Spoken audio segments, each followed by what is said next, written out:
കൂട്ടുകാരെ, ഇന്നത്തെ ഉച്ചഭക്ഷണമാണ്. ഇന്നത്തെ ഉച്ചഭക്ഷണത്തിന് 2 പേരാണ്, ഞാനും മോളും.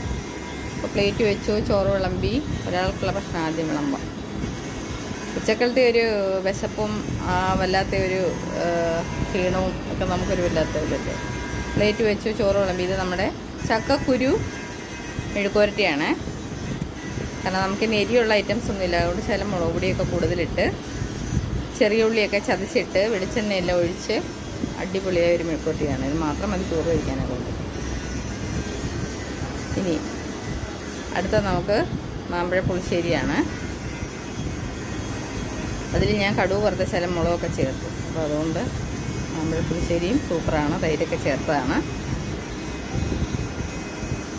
കണ്ടോ? ഇനി അടുത്തത് മുളക്ക് കൂടുതൽ കറി വേണം, അപ്പോൾ കുറച്ച് കൂടുതൽ കറി ഒഴിക്കേണ്ടി വരും. ഇനി അടുത്തത് നമ്മുടെ കണ്ണിമാങ്ങാച്ചാറാണ്. കണ്ണിമാങ്ങാച്ചാറാണ് ഈ ആഴ്ചത്തെ ഭയങ്കര വൈബെന്ന് പറയുന്നത്.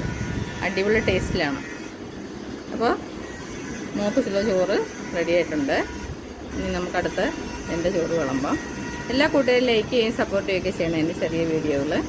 ഇതൊന്നും സ്പെഷ്യൽ അല്ലല്ലോ, എന്നാലും ഉച്ചഭക്ഷണമൊക്കെ എല്ലാവർക്കും ഇഷ്ടമുള്ള കാര്യങ്ങളല്ലേ. അപ്പോൾ അതുകൊണ്ടാണ് പഴുത്ത മാങ്ങ കറി ഒഴിച്ച് ഇച്ചിരി അച്ചാറിൻ്റെ മാങ്ങയൊക്കെ വെച്ച് കടിച്ചൊക്കെ കഴിക്കുമ്പോൾ നല്ല അടിപൊളിയാണ്. ഉച്ച സമയത്ത് ചൂട് ടൈമല്ലേ, ചൂട് ടൈമിൽ നമുക്ക് പറ്റിയൊരു ആഹാരമാണ് ഈ രീതിയിലുള്ള നാടൻ ഉച്ചഭക്ഷണം. കണ്ടോ? ഇനി അടുത്ത് നമുക്ക് ചക്കക്കുരുവൊക്കെ വെച്ച് അടുത്തതിന് ഉപ്പിലിട്ട മാങ്ങയൊക്കെ ഒന്ന് കടിച്ചു. നമ്മുടെ കുടലിൻ്റെയൊക്കെ ആരോഗ്യത്തിന് ഉപ്പിലിട്ട ഐറ്റംസൊക്കെ നല്ലതാണ്. നെല്ലിക്ക, ചെറിയ മാങ്ങ, ചെറിയ അമ്പഴങ്ങ, അതൊക്കെ. അപ്പോൾ കൂട്ടുകാരെല്ലാവരും സപ്പോർട്ട് ചെയ്യുകയും ലൈക്ക് ചെയ്യുകയും സബ്സ്ക്രൈബും ഒക്കെ ചെയ്യണം.